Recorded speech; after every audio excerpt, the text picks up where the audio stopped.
누가복음 24장 13절로 16절까지 말씀입니다. 보라, 바로 그날 그들 중에 두 사람이 예루살렘에서 60스타디온쯤 떨어진 엠마오라 하는 마을로 가면서 일어난 이 모든 일들에 관하여 함께 이야기하더라. 그들이 함께 이야기를 나누며 추론할 때 예수님께서 친히 가까이 오사 그들과 같이 가셨으나 그들의 눈이 가려져서 그들이 그분을 알아보지 못하더라. 예수님께서 공생애를 시작하시면서 제자들과 함께 동행을 했죠.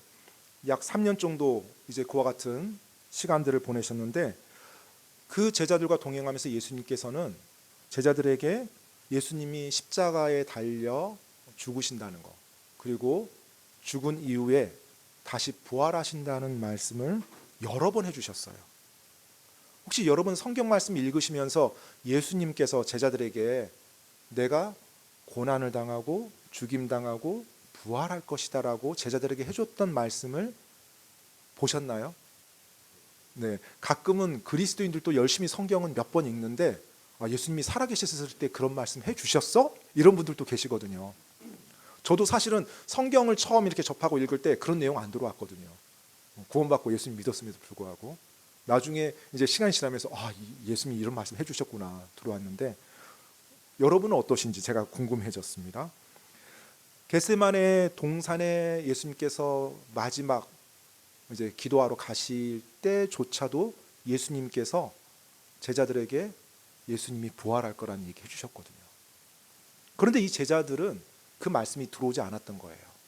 그 제자들의 머릿속에서는 만왕의 왕으로 오셔서 이 세상을 통치할 그 예수님만이 그들의 머릿속에 가득했어요. 그리고 하나님의 어린 양으로 오셔서 우리의 죄를 대속해 주셔야 되는 그 메시아, 구원자에 대한 개념은 머리에 없었던 거예요. 그렇다 보니 예수님께서 부활에 대해서 여러 번 말씀해 주셨음에도 불구하고 그 내용을 귀에 담지 않았습니다. 제가 여러분들께 예수님께서 부활에 대해서 제자들에게 해주셨던 말씀을 마태복음에 나와 있는 내용만 가지고 몇 구절 한번 읽어드릴게요. 한번 들어보세요. 예수님께서 한 번 해주신 게 아닙니다. 여러 번 해주셨어요. 그런데 그 여러 번 해주셨던 그 말씀을 제자들은 전혀 기억하지 못해요. 그것이 또 하나 놀라운 사실인데, 마태복음 한번 잘 들어보세요. 16장 21절 말씀입니다. 그때부터 예수님께서 자기가 반드시 예루살렘으로 가서 장로들과 수제사장들과 서기관들에게 많은 일들로 고난을 당하고 죽임을 당하며 셋째 날 다시 일으켜질 것을 자기 제자들에게 보이기 시작하시니, 분명히 예수님께서 장로들과 수제사장들과 서기관들에게 많은 일들로 고난당하고 죽임당하고 셋째 날 일으켜지신다는 거 말씀해 줬어요. 마태복음 그 다음 장 17장 22절 23절 말씀입니다.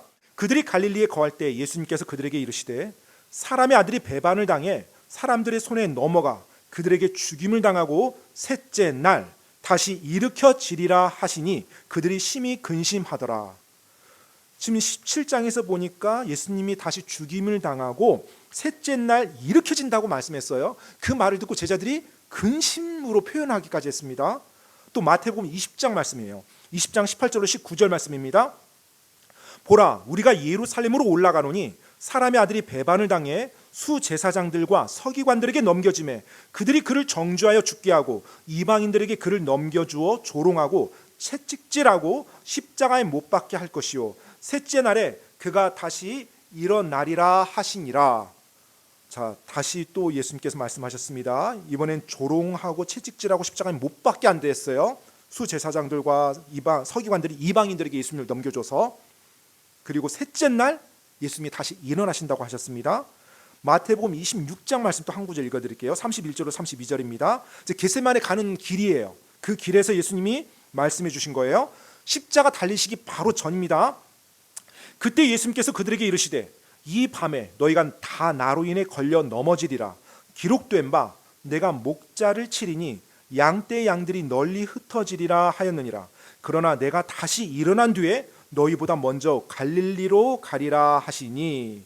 자, 예수님께서 구약 스가랴 말씀을 인용하셔서 지금 목자를 치리니 양떼 양들이 널리 흩어지리라 이 말씀까지 인용하면서 다시 부활한다는 것, 다시 일어난다는 이야기를 해주셨어요. 그리고 어떤 말까지 해주셨어요? 너희보다 먼저 갈릴리로 가 있겠다고요. 언제요? 십자가 달리시기 바로 전에도요. 그런데 제자들이 기억을 못해요. 그리고 부활에 대해서 생각도 못합니다. 오늘 본문에 나오는 이 두 제자 역시 그러했어요.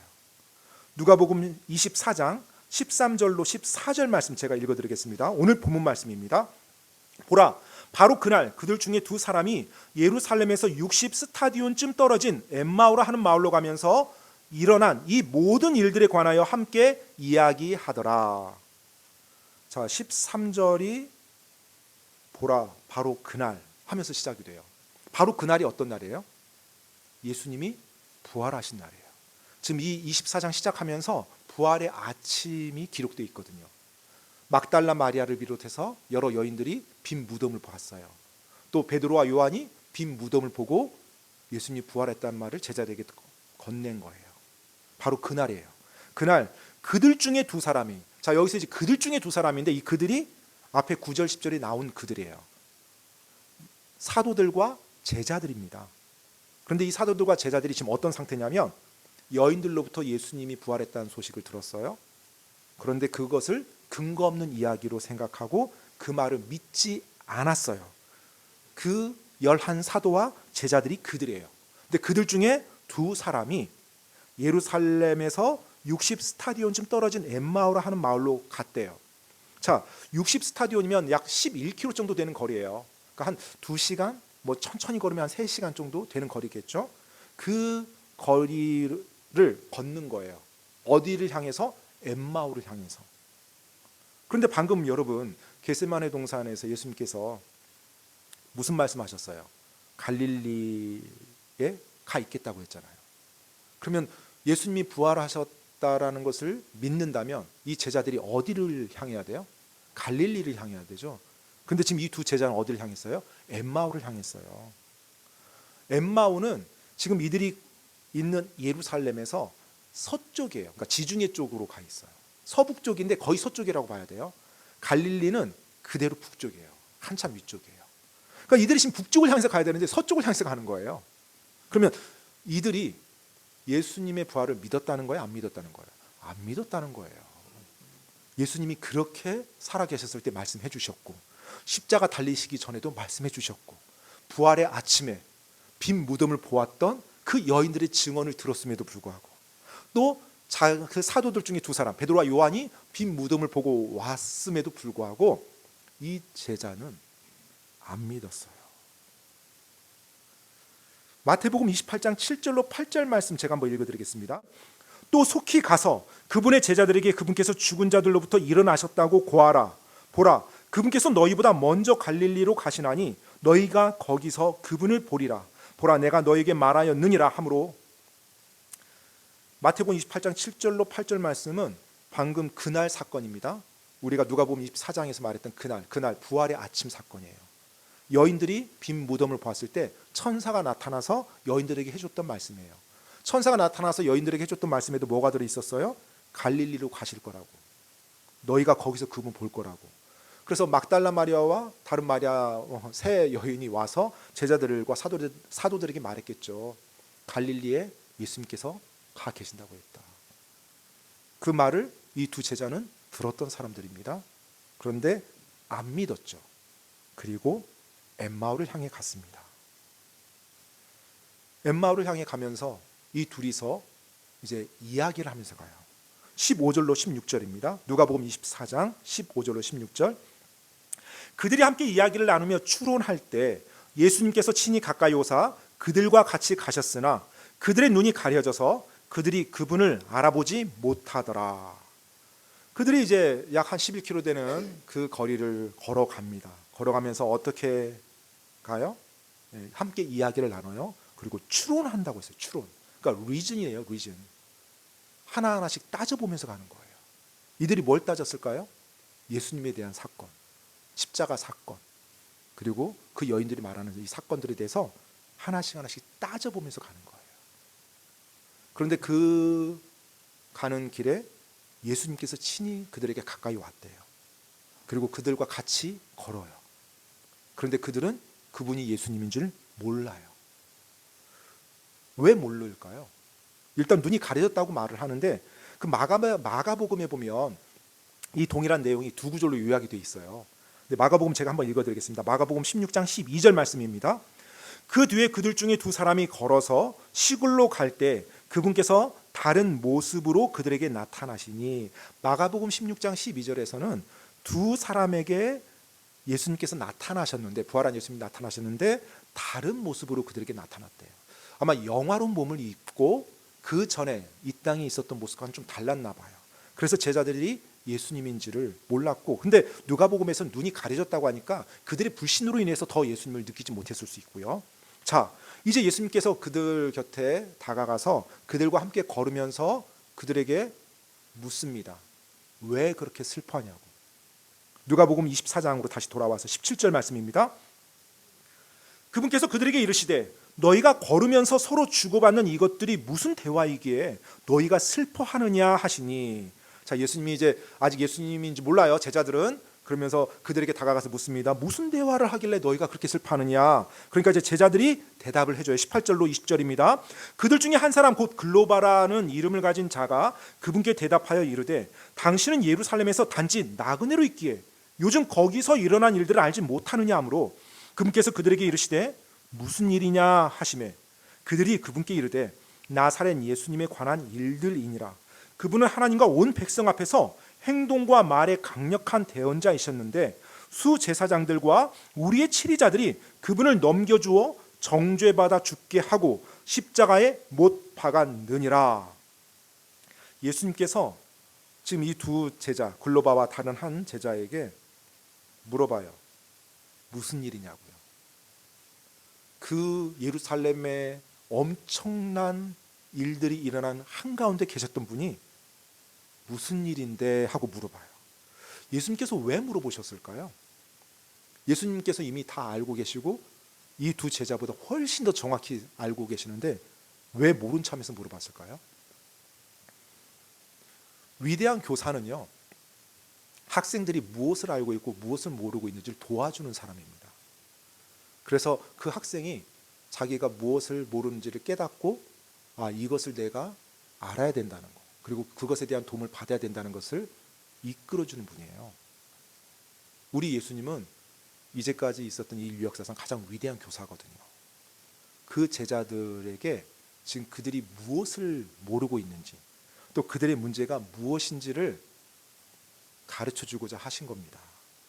만약에 예수님께서 자신의 정체를 드러내셨다면, 내가 부활한 예수다라고 말씀했다면 이들의 대화는 더 이상 진전되지 않아요. 지금 이 두 제자는요, 자기들에게 문제가 있다는 거 몰랐어요.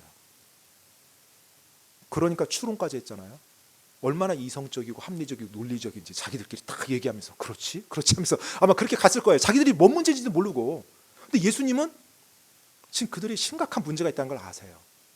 그래서 그들에게 모르는 척하면서 모든 걸 물어봅니다. 이제 그들이 대답을 해주면서 자신들의 말로 자신들의 문제가 무엇인지를 드러내 보여줘요. 그 문제가 뭐였어요? 불신이었습니다. 그들이 믿지 않은 마음이 있었어요. 근데 이들은 자신들이 믿지 않는다는 마음을 가지고 있다는 것을 전혀 몰랐어요. 그리고 논리적으로 이치를 따져가며 지금 뭔가 문제가 있다라는 것만, 그리고 예수님이 죽었다는 것만, 이것에만 사로잡혀 있었거든요. 누가복음 24장 21절 24절 말씀 보겠습니다. 그러나 우리는 그분께서 이스라엘을 구속할 분이시라고 믿었노라. 이 모든 것 외에도 우리는 이런 일들이 이루어진 뒤 셋째 날이요 참으로 우리 일행 중에 어떤 여자들도 우리를 놀라게 하였으니 그들이 일찍 돌무덤에 갔다가 그분의 몸은 보지 못하고 와서 말하기를 자기들이 그분께서 살아계신다고 말한 천사들의 환상을 또한 보았다고 하였으며, 또 우리와 함께 있던 자들 중에 어떤 사람들이 돌무덤에 가서 정황이 여자들이 말한 바와 참으로 같음을 보았으나 그분은 보지 못하였느니라 하니라. 자, 이제 이들의 낙심한 이유가 정확하게 나왔어요. 이들은 예수님께서 이스라엘을 구속할 분이라고 믿었어요. 하나님의 어린 양으로 오셔서 자신들의 죄를 대속할 그 구원자로 본 게 아니었어요. 이스라엘을 구속하시고 만왕의 왕으로 오셔서 로마의 치하에서부터 자신들을 건져주시고 통치하며 자기들에게 자리를 줄 그와 같은 왕으로 보셨다는 거예요. 그렇게 예수님을 왕으로 보았는데 그 왕이 십자가 달려 죽은 거예요. 그것도 이스라엘의 종교 지도자들에 의해서요. 지금 이들의 불신이 자신들의 말 속에서 그대로 드러납니다. 예수님이 죽을 것을 기대하지도 않았는데, 십자가 죽음에 대해서 생각하지도 않았는데 부활은 얼마나 더 생각이 안 났겠습니까? 이들의 말을 보면요, 23절에 보니까 그분의 몸은 보지 못하고 와서 말하기를, 이런 표현을 썼어요. 지금 여인들이 아침에 일찍 빈 무덤을 보고 와서 말했어요. 그런데 그 여인들이요, 예수님의 그 부활한 몸은 못 봤어요.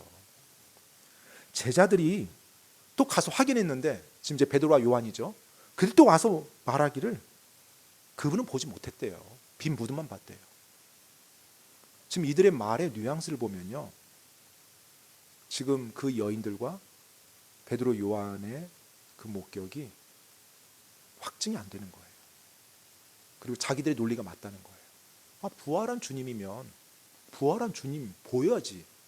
정작 부활했다고 말하는데 본 사람 없잖아. 지금 부활한 주님 어디 있는데? 지금 이런 뉘앙스인 거예요.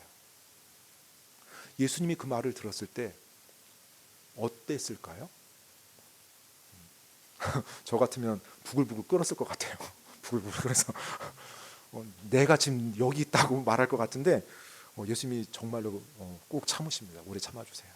그들에게 책망합니다. 부드럽게 책망해요, 예수님이. 자, 책망하는데요, 25절로 26절 말씀입니다. 누가복음 24장 25절로 26절 말씀. 그때 그분께서 그들에게 이르시되, 오 어리석고 대언자들이 말한 모든 것을 마음으로 더디 믿는 자들아, 그리스도가 이런 일들로 고난을 당하고 자기 영광에 들어가야만 하지 아니하느냐 하시고. 자, 지금 이들은 자신들의 문제가 뭐였어요? 불신이었어요. 믿지 않는 것이었습니다. 성경 기록에서도 예수님께서 부활하신다는 내용이 나왔어요. 또 예수님께서도 살아계셨을 때 공생의 기간 동안에 제자들에게 여러 번 말씀해 주셨습니다. 자, 예수님이 죽고 나서 부활했다는 것을 증언하는 증인들까지 들어왔어요. 그런데 이 제자들은 계속 믿지 않았어요. 결국 그들의 마음의 강팍함과 불신으로 똘똘 뭉쳐져 있었던 거예요. 그러면서 자신들은 객관적이고 이성적이고 논리적인 사람들이라고 생각하며 걸어가고 있는 이 두 제자들이요. 예수님께서 그들을 이제 책망하셨습니다. 그리고 그들이 어떤 문제를 가지고 있는지 꺼내줬어요. 그래서 그들에게 어리석다고, 그리고 더디 믿는 자들이라고 책망합니다. 그러면서 예수님이 이제 27절 말씀에 보면 성경을 가지고 풀어주세요. 제가 읽어드리겠습니다. 모세와 모든 대언자들의 글에서 시작하여 모든 성경 기록들에서 자기에 관한 것들을 그들에게 풀어 설명해 주시니라. 많은 목사님들이 이 구절 읽을 때마다 항상 그 말합니다. 내가 이 자리에 있었으면 얼마나 좋았을까. 최고의 성경 교사로부터 성경 강해를 듣는 거니까요. 한 2시간짜리 걸어가면서. 모세글은 참고로 말씀드립니다. 모세오경이에요. 창세기, 출애굽기, 레위기, 민수기, 신명기. 그리고 대언자들의 글은 이제 대언서입니다. 그리고 모든 성경 기록들은 나머지 성문서예요. 구약 성경만 있었겠죠, 이 당시에. 구약 성경. 그리고 유대인들의 그 구약 성경은 오늘날 우리가 사용하는 구약 성경하고 순서가 좀 달라요. 그리고 묶음도 좀 다르고요. 물론 내용은 동일합니다. 그래서 세 부분으로 보통 크게 구성화되어 있어요. 그래서 모세오경, 대언자들의 글, 그다음에 성문서. 그래서 보통 이제 토라라고 말하는 게 이제 모세오경이고요. 그다음에 네비임이라고 말하는 게 대언서고요. 그다음에 케투빔이라고 말하는 것이 성문서예요. 이 세 가지 영역으로 되어 있는데, 그래서 지금 여기에서 예수님께서 성경, 구약 성경을 가지고 그 제자들에게 설명해 줬다는 것입니다. 모세 글에서부터 예수님이 자기에 관한 것들을 설명해 줬대요. 저는 예수님이 가르쳐 주셨던 그 내용이 성경에 기록됐으면 얼마나 좋았을까, 이런 생각이 들어요. 어떤 부분을 언급했는지.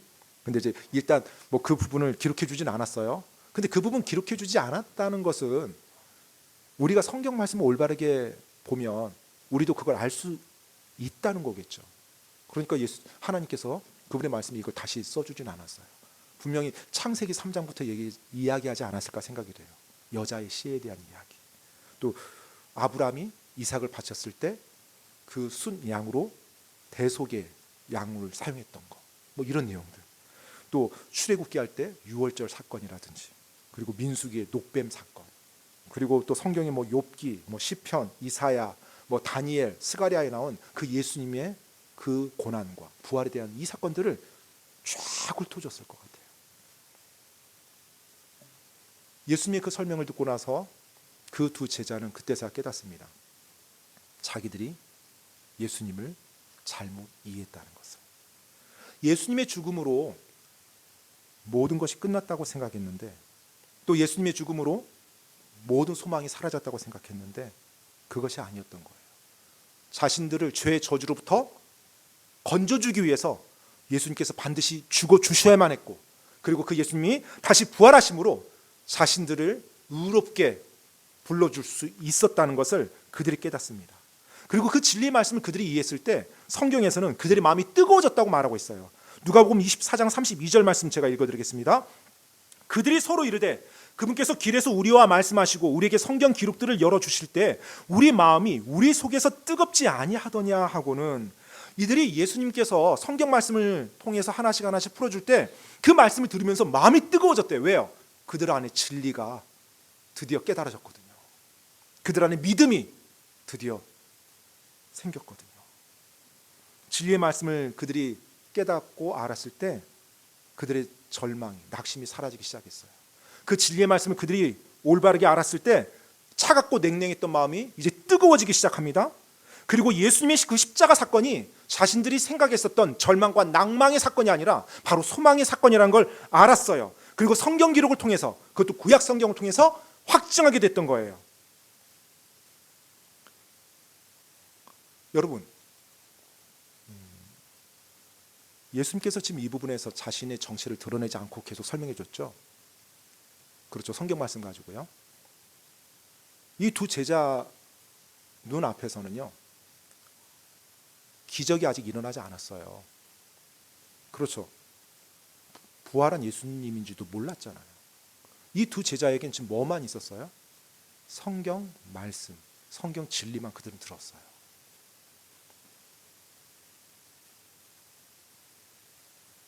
예수님께서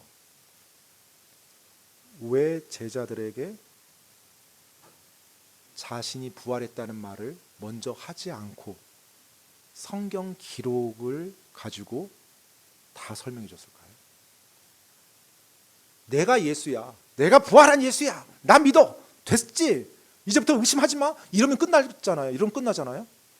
근데 왜 예수님께서 내가 부활한 예수야 이 말 안 하고요, 부활한 줄도 모르는 그 제자들에게 성경 기록을 가지고 설명해 줬을까요? 믿음은 말씀으로부터 나오는 거거든요. 기적으로 믿음이 나오는 게 아니에요. 말씀이에요. 그래서 로마서에서도 보면 10장 17절에 믿음은 들음에서 오며 들음은 하나님의 말씀에 의해 온다라고 말해주고 있어요. 그래서 그 말씀을 통해서 그들이 그 진리를 깨닫고 그 하나님의 말씀이 그들 안에서 살아서 역사하도록 하는 거예요. 만약에 예수님께서 말씀이 아니라 기적을 통해서 내가 부활한 예수야, 이제 믿어, 알았지? 하고 그들에게 대화를 끝냈다면 이 제자들은 어떠했을 것 같아요? 부활한 예수님을 봐야만 믿을 수 있죠. 자신들은 그나마 봤어요. 그 다음에 사는 사람들은 어떻게 해요? 부활한 예수님 봐야만 믿어요? 그게 아니거든요. 부활한 예수님 보지 못했어도 하나님의 살아계신 말씀만으로 믿을 수 있다는 걸 보여준 거예요. 나중에 이들이 예수님을 알게 되죠. 부활하신 모습을. 그런데 부활한 예수님을 그들이 알기 전에 이미 이들의 마음속에서는 예수님의 죽으심과 묻히심과 부활하심을 믿었어요. 말씀 울어요. 그리고 그 부활하신 예수님에 대해서 그들이 놀라워했던 거죠. 누가복음 24장 28절로 29절 말씀 읽어드리겠습니다.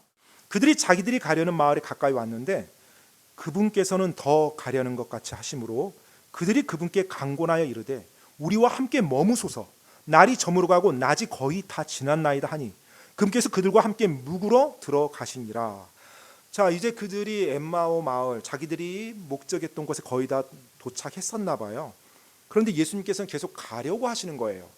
이때까지 아직 예수님이 부활하신 예수님이란 거 이들은 모릅니다. 제자들은요. 낯선 사람이에요. 근데 예수님 계속 가려는 것처럼 합니다. 그러니까 두 제자가 이제 그 예수님께 청합니다. 날이 저물었으니 자기들과 함께 묵고 내일 떠나라고 이제 청을 해요. 그래서 예수님이 그들과 함께 남습니다. 그리고 이제 저녁을 보내죠. 저녁을 보내면서 이제 음식을 준비하고 식사를 하려고 해요. 30절로 31절 말씀입니다. 그분께서 그들과 함께 음식 앞에 앉으셨을 때 빵을 집어 축복하시고 떼어 그들에게 주시매 그들의 눈이 열려 그들이 그분을 알아보았으나 그분께서는 그들의 시야에서 사라지셨더라. 자, 드디어 이제 예수님이 그분의 정체를 드러내셨어요. 근데 그분이 말로 표현한 게 아니라 제자들이 알았던 거예요. 이분이 예수님이시구나. 근데 언제 알았어요? 식사 때. 그분께서 그들과 함께 음식 앞에 앉으셨을 때 빵을 집어 축복하시고 떼어 그들에게 주시매 그들의 눈이 열려 그들이 그분을 알아보았다고 했어요. 왜 식사 시간 때 그들이 예수님을 알아봤을까요? 성경에서 지금 이유는 말해주고 있지 않아요? 어떤 분들은, 어떤 주석가들은 뭐 빵을 떼어 그들에게 줄 때 예수님의 뭐 못자국을 그들이 봤다. 그래서 예수님인지 알았다. 뭐 이렇게 말을 해요. 뭐 성경에 안 나왔으니까 뭐 그렇게 주장해도 뭐 할 말은 없어요. 그런데 저는 그것보다는 지금 빵을 집어서 축복하시고 떼어서 줬잖아요. 저는 이 복음서 읽을 때마다 먹는 것에 대한 얘기가 은근히 많이 나와요. 그거 혹시 아셨나요? 우리 워낙 이 먹는 게 일상이다 보니까 뭐 기적 같은 것만 화려하게 보이지 먹는 얘기가 많이 나와요. 여러분, 제가 이 성경을 읽으면서 이 음식이라는 것에 대해서 이렇게 많은 생각들을 해보게 되는데 이 음식과 식사 방식과 식사 문화가 나라마다 다 다른 거 아시죠? 그리고 집집마다도 다 달라요. 집집마다도. 우리 집에서 하는 식사와 다른 집에서 하는 식사가 다릅니다. 메뉴가 똑같아도 달라요. 똑같은 김치찌개라고 맛이 똑같나요? 아니에요. 집집마다 다 달라요. 김치 맛도 달라요. 그리고 그 식사를 하는 분위기도 달라요. 분위기도. 매일 먹는 그 음식, 매일 함께 나눈 그 식사의 방식, 그리고 그 식사 문화가 그 사람의 정체성, 그 가족의 정체성, 더 나아가 그 민족의 정체성을 보여주고 있거든요. 그래서 어릴 때부터 무엇을 먹고 자랐느냐가 사람에게 많은 영향을 미칩니다. 또 어떤 식사 방식으로 식사를 해왔느냐가 그 사람에게 많은 영향을 미쳐요. 어떤 음식들은 우리의 기억을 강하게 소환하는 음식들이 있어요. 그렇죠? 고향을 생각나게 한다든지 어떤 사람을 생각나게 한다든지. 저도 저희 어머니께서 몇 년 전에 돌아가셨지만 어떤 음식을 딱 대할 때는 항상 어머니 생각나는 음식이 있거든요. 3년 동안 예수님께서 제자들과 같이 동행했습니다. 제자들과 같이 동행하면 성경에는 나와 있지 않지만 매일 뭘 했을까요? 식사를 했겠죠. 굶으면서 다니진 않았어요. 3년 동안 굶으면서 뭐 하나님의 아들이니까 안 먹고 이런 거 아닙니다. 식사를 하셨고 분명히 예수님께서 제자들을 챙겨주셨을 거예요. 식사를. 왜요? 예수님이 이끌어 가시니까요. 그러면 여러분 생각해 보세요. 3년 동안 항상 식사를 같이 할 때 그들이 즐겨 먹었던 음식도 있었을 거고 또 그들이 음식을 먹을 때 예수님이 이끄는 어떤 특정한 식사 방식이 있었을 거예요. 제자들은 그것에 익숙해져 있었고요. 예수님하고 같이 제자들하고 식사할 때 그 분위기와 그들이 다른 사람들과 아니면 자기들 가족들하고 따로 식사할 때 분위기 전혀 다를 거예요. 저는 그 부분에서 제자들이 예수님인 것을 알지 않았나 생각이 돼요. 왜냐하면 예수님하고 같이 식사할 때만 그들이 느끼는 그 방식과 그들만의 코드가 있었을 거예요, 분명히. 근데 이 낯선 분이 예수님이 하는 것처럼 하는 거예요. 그리고 또 한 가지 놀라운 건 뭐냐면 지금 예수님이 청을 받아서 집에 머물렀잖아요. 그렇죠? 그러면 그 집에, 그 거처에 누가 지금 호스트예요? 이 두 제자가 호스트예요. 주인이죠. 그러면 식사를 누가 준비해 줘야 돼요? 두 제자가 준비하는 거죠. 자기들이 호스트니까. 근데 지금 이 장면에서 보면 누가 지금 식사를 주관해요? 예수님이 주관해요. 빵을 예수님이 떼서 그들에게 줍니다. 지금 묵으라고 했던 그 제자들이 음식을 준비해서 빵을 떼서 드세요 하고 줘야 되는데 예수님이 갑자기 빵을 떼서 줘요. 그러니까 이 내용도 저는 좀 이상한 거예요.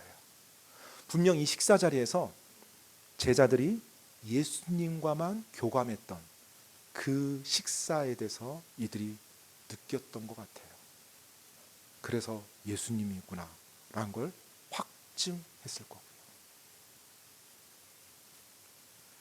성경에 나와 있지 않으니까 뭐 확실하다고 제가 말할 수는 없어요. 근데 저는 그 부분이 우리 인간의 감정과 우리가 음식에 대한 그리고 이와 같은 일상이 모든 걸 종합해 볼 때 그럴 것 같아요. 저는요.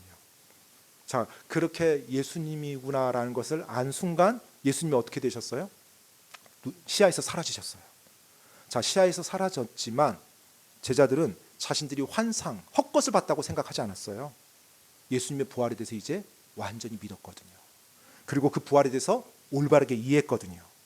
자, 부활한 예수님과 자신들이 식사를 했어요. 그리고 그 부활한 예수님이 사라졌습니다. 그 부활한 예수님 그들이 만났어요. 자기들과 엠마오로 오면서 이야기를 나눴던 사람이 부활하신 예수님이었어요. 그 예수님께서 구약 성경을 가지고 자신들에게 예수님에 대한 모든 것을 설명해 주었습니다. 그 경험을 한 제자들이 어떠했을까요? 그 상황에서 그들이 할 수 있는 선택은 한 가지밖에 없었죠. 여러분이 그 제자라면 어떻게 했을 것 같아요? 흥분해서 감격하고 가슴이 벅차올라서 잠이 오겠어요? 잠이 올 수가 없죠.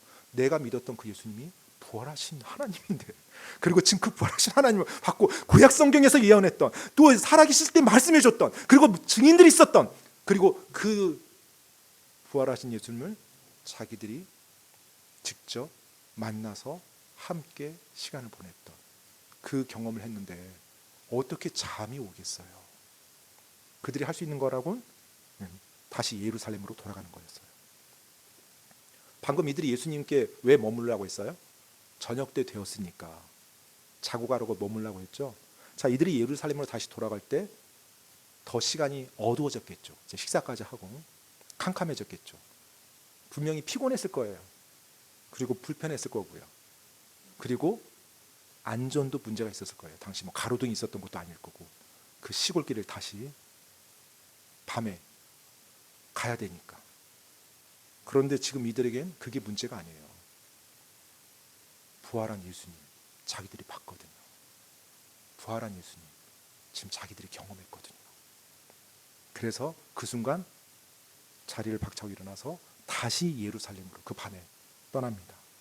빨리 예루살렘에서 자신들과 같이 얼마 전에 몇 시간 전에 자신들의 모습과 같이 낭망하고 절망 가운데 빠졌던 그 사도들과 제자들에게 가서 빨리 말해주고 싶었거든요. 빨리 그들에게 가서 그들의 새로운 소망에 대해서, 부활하신 주님에 대해서 말해주고 싶었거든요. 예수님의 부활이 이전과 전혀 다른 관점을 가지게 해줬어요. 예수님의 부활이 이전과 다른 소망을 갖게 해줬고요. 예수님의 부활이 그들로 하여금 이제 그들이 무엇을 위해서 살아가야 되는지를 가르쳐줬습니다. 그리고 예수님의 부활이 다른 사람에게 간절히 전하고 싶은 복된 소식이 되었고요. 참된 소망과 감동으로 그 제자들이 예루살렘으로 다시 돌아갑니다. 두 사람이 다시 예루살렘을 한밤중에 돌아갈 때요, 어떻게 갔을 것 같아요? 막 뛰어가지 않았을까요? 거리면서 뛰어가고 막.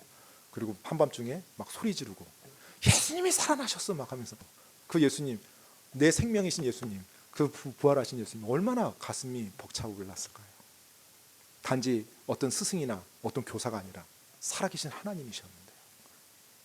그리고 그 부활하신 주님을 자기들이 만났고, 그 부활하신 주님이 자기들 앞에 와주셨는데요. 얼마나 기뻤겠어요. 여러분, 이들이 믿었던 부활의 주님이 지금 우리가 믿고 있는 부활의 주님입니다.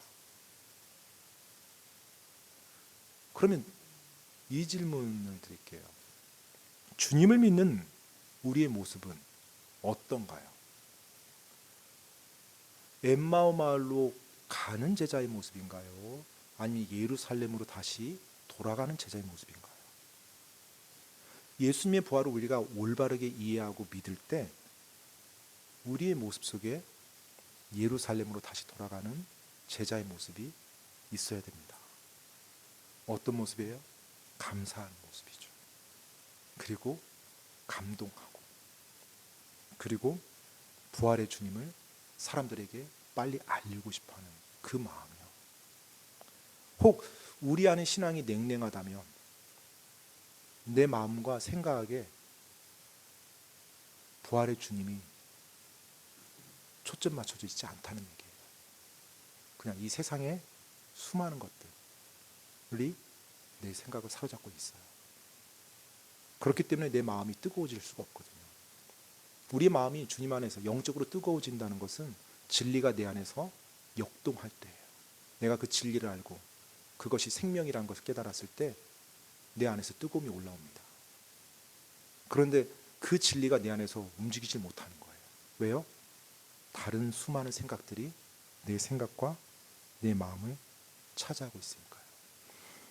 사랑하는 우리 성도 여러분, 여러분이 예수님을 영접한 그리스도인이라고 한다면 한 가지 반드시 기억해야 될 사실이 있습니다. 이 부활과 연관해서요. 바로 여러분도 언젠가는 반드시예요. 부활의 몸을 입는다는 거예요. 예수님처럼. 그 사실을 여러분 절대 잊어서는 안 됩니다. 고린도전서 15장 19절 23절 말씀인데요. 제가 읽어드리겠습니다. 만일 우리가 이 세상 삶을 사는 동안에만 그리스도 안에서 소망을 갖는다면, 다시 한번 읽어드릴게요. 이 세상 삶을 사는 동안에만 그리스도 안에서 소망을 갖는다면 모든 사람들 가운데 우리가 가장 비참한 자들이니라. 그러나 이제 그리스도께서 죽은 자들로부터 일어나사 잠든 자들의 첫 열매가 되셨도다. 사망이 사람을 통해 온 것 같이 죽은 자들의 부활도 사람을 통해 왔나니 아담 안에서 모든 사람이 죽는 것 같이 그렇게 그리스도 안에서 모든 사람이 살게 되리라. 그러나 각 사람이 자기 차례대로 되리니 먼저는 첫 열매인 그리스도시요 그 다음은 그리스도께서 오실 때 그분께 속한 자들이니라. 아멘. 네, 바로 이 진리예요. 여러분, 우리가 믿는 자라면 정말로 사망이 사람을 통해 온 것처럼 죽은 자들의 부활도 바로 사람, 육신 입으신 그 예수님 통해서 왔다는 겁니다. 아담 안에서 모든 사람이 죽은 것처럼 그리스도 안에서 모든 사람이 산다는 거예요. 그리고 예수님이 첫 열매입니다. 그리고 그리스도께서 오실 때 그분께 속한 자들이 그 다음에 열매로 맺혀져요. 여러분과 제가 다시 육신을 입고 부활한다는 거예요. 그냥 영적으로 둥둥 떴다는 거 아니에요? 영화로운 몸, 잡을 수 있는 이 몸, 이 몸을 다시 입는다는 거예요. 여러분 믿으십니까? 그걸 성경에 정확하게 말해주고 있고요. 혼돈되지 않을 정도로 많이 말해주고 있어요. 그런데 그리스도인들이 마치 이 땅의 삶이 전부인 양 살아가기가 쉬워요. 왜요? 이 진리를 내가 생각하지 않으면 예수님 믿는다 할지라도 이 세상에 혼탁해진 가치와 철학에 휩쓸려서 살기 쉬워요. 많은 돈을 버는 게, 내가 누리는 쾌락을, 높은 지위에 올라서 내 마음대로 하는 것, 이것이 마치 최고의 성공인 것처럼, 이것이 최고의 선인 것처럼 절대 그렇지 않습니다. 만약에 그리스도인이 그것을 향해서 살아간다면 바울이 고백했던 것처럼 가장 비참한 자예요.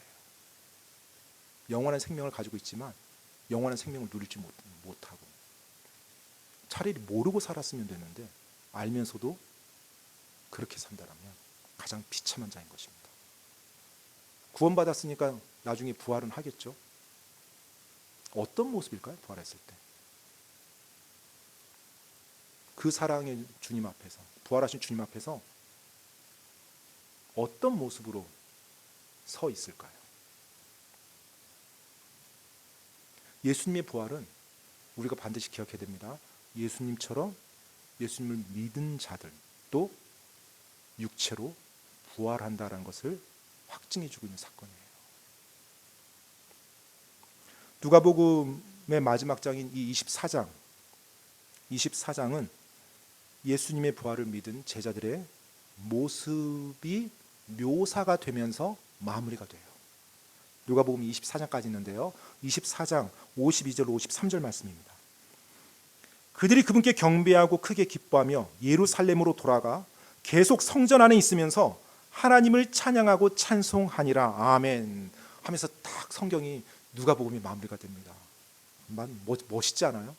부활을 경험하고 하나님을 찬양하고 경배하면서 딱 엔딩이 끝나요. 그들의 삶이.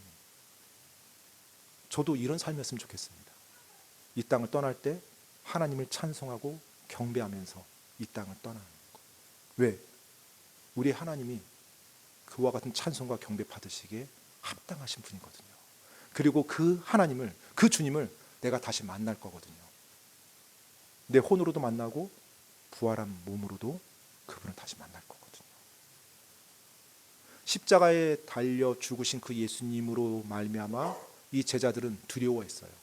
그리고 예수님을 따랐던 것으로 인해서 자기들도 죽임당할까 봐 두려워했습니다. 하지만 예수님의 부활을 그들이 깨달았을 때, 그리고 그걸 믿었을 때 더 이상 두려움은 존재하지 않았어요. 그 예루살렘으로 다시 갑니다. 그리고 그곳에서 부활의 주님을 선포하고 부활의 주님에 대해서 사람들에게 알리는 그 일을 해요. 여러분, 그들이 전했던 그 복음이 지금 여러분과 제가 믿고 있는 복음이에요. 그들이 전한 그 부활의 예수님이 지금 여러분과 제가 믿고 있는 부활의 예수님입니다. 오늘 이 부활주일 아침에 그 부활의 주님께 우리의 마음과 생각을 맞춤으로 그 두 제자가 가졌던 살아있는 소망, 그 소망이 여러분 안에서도 꿈틀대며 역동하기를 원합니다. 그래서 우리 역시 정말 그 참된 소망 안에서 살아가기 원하고요. 우리 역시 그 부활의 주님을 사람들에게 전하기 원하는 그 마음으로 살아가기 원합니다. 그래서 정말로 이 땅 살아가는 동안 후회하지 않는 삶을, 그리고 내가 나중에 영광스러운 부활의 몸을 입고 주님 앞에 섰을 때 부끄럽지 않는 그런 삶을 살기 원합니다. 그리고 내 주위에 있는 수많은 주님을 모르고 죽어가는 그 사람들에게 참된 소망을 전해주기 원해요. 왜요? 그들도 영원히 주님 앞에서 함께 살아가기 원하거든요. 기도하고 마치겠습니다.